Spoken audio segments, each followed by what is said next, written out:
Hello, Patriots. I'm Lee Watts, and this is Patriot Point, your source for news and analysis from a conservative, Christian, and common sense point of view. Well, this week we'll be looking at how Joe Biden is going to be leaving the White House. You're fired. Yes, it is no longer a question of if, simply a matter of when and by what means he's going to get out of that position.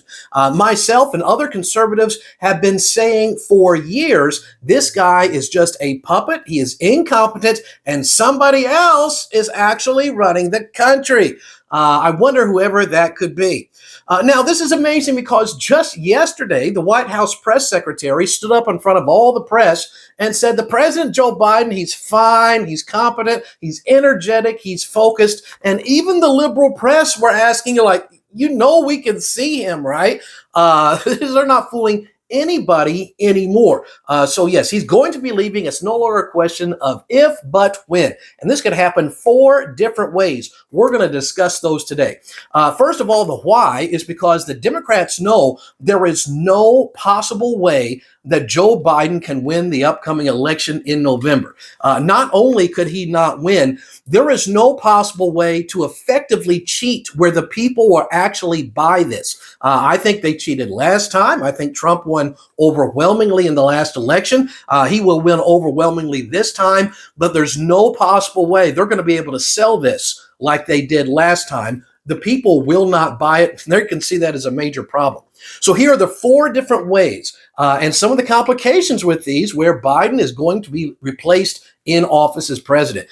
First of all, he could simply just drop out. Now, we know repeatedly he says he's fine. He doesn't want to drop out. His family sure doesn't want him to. They like that power, but there is increasing pressure from those within his own party to drop out, and he might actually give in to that. It is a distinct possibility. The second way is that he might have an accident, where he either has a heart attack maybe, or an aneurysm, or he's accidentally shoots himself 18 times. Basically, he gets Hillary, and they say that it was an accident. The third way that this can happen is by use of the 25th Amendment to the U.S. Constitution. After the assassination of President Kennedy, Congress said we need to come up with a way to replace the president if they become incapacitated. And they ratified this amendment, 25th Amendment, back in 1967. This is how it would work. It would say that the vice president and the majority of the cabinet of the president would have to submit a letter to the Senate and House of Representatives saying the president is unable to perform his duties. And if that happens, then immediately, with nobody voting on it, immediately the vice president becomes the president of the United States. However, if the president that has been booted out will send a letter to the president of the Senate and the Speaker of the House of Representatives within 4 days, then that president is immediately restored to his office until Congress actually can vote on the matter.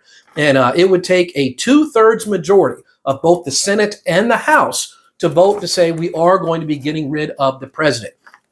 Now, if this happens, now think about this, there would be some Republicans who would not want to remove Joe Biden as president. Well, why not? Well, because they know if Biden is in there, we're going to be getting the presidency next year with a Republican. So they would not necessarily want to remove Biden from presidency. But I think just out of pressure from the people that they would probably have to do that anyway. So if Kamala becomes president, this is what happens next. She then is allowed to nominate anyone she wants to be the new vice president. And then that person has to get voted in by a simple majority of the Congress. Now, under a weird circumstance, Lord forbid, I'm not wanting anything bad to happen, but if Lord forbid she was to take over that way and nominates the person, if something were to happen to her, we would then have the vice president who nobody voted for become the president of the United States, and not a citizen in the country has voted for these except for 51% of the people in Congress. So that's an unlikely scenario, but is actually possible. There is a fourth way for Joe Biden to be replaced, and that would have to be at the Democratic National Convention, which is set for August the 19th. Now, and this is the reason why I don't think the Democrats are going to want to do this, because the Democratic Convention that nominates their official candidate for the election in November doesn't happen until August the 19th. That's another month and a half away. And that means that's a month and a half where they're not getting who they really want out there in front of people. So if at the national convention, the Democrats say, we're not going to give Biden the votes which he won in the primaries, instead, we're going to vote for somebody else. Who gets to decide who their candidate is going to be? According to the Democratic National Committee's rules, it would be the 500 people who are the top members of the Democratic National Committee would get to vote to choose who is going to be their candidate. The Democrats across the country will not have a say in this at all. It will be the majority of those 500 top-ranking Democrats in the country. Now, of course, people would think, well, Kamala Harris is vice president, then that would be naturally who they would want to support. Not necessarily. According to a poll which came out yesterday, Kamala Harris currently has a 38% approval rating. She is not popular at all, 38%. So I think it unlikely that she would become their nominee if and when Biden is taken out. Some of the names that are being floated around is the current governor of California, Gavin Newsom. It was Kentucky Senator Rand Paul said, don't let that guy anywhere near the White House. And I think he's very correct. California has just become the communist example here in the United States, with prices going up, people fleeing the place, devastation everywhere. But he's one of the names being floated around. It's also the Michigan governor, Gretchen Whitmer, which, if you remember, she was almost worse than Andy Beshear during the lockdowns as far as being a tyrant. Some people have mentioned the name Andy Beshear. I consider this to be highly unlikely. He is not known nationally. If you go outside of Kentucky, my guess is 99.99% of Americans have never even heard of his name. So it is highly unlikely that they would put him up to run for a national office. They're going to want somebody that the country already knows.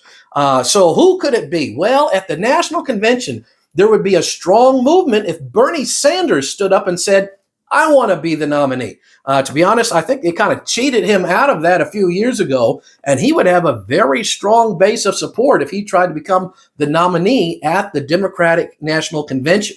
However, I think what would be the single most effective thing the Democrats could do, hopefully they don't watch Patriot Point because I don't want them to get this idea, but I think they already have it anyway. The most effective thing the Democrats could do at their national committee is to nominate Michelle Obama as their nominee. She has repeatedly said she doesn't want to run for president, but she could step forward and say, well, for the good of the country, this has been thrust upon me, and she would have massive support. In my opinion, I think it is the only possible way that the Democrats can actually win this election. So if you've ever prayed for America, pray now. This week is the week of the 4th of July when we celebrate Americans' independence. And I firmly believe that our independence and our liberty is greatly hanging in the balance in what happens in the next few days and weeks.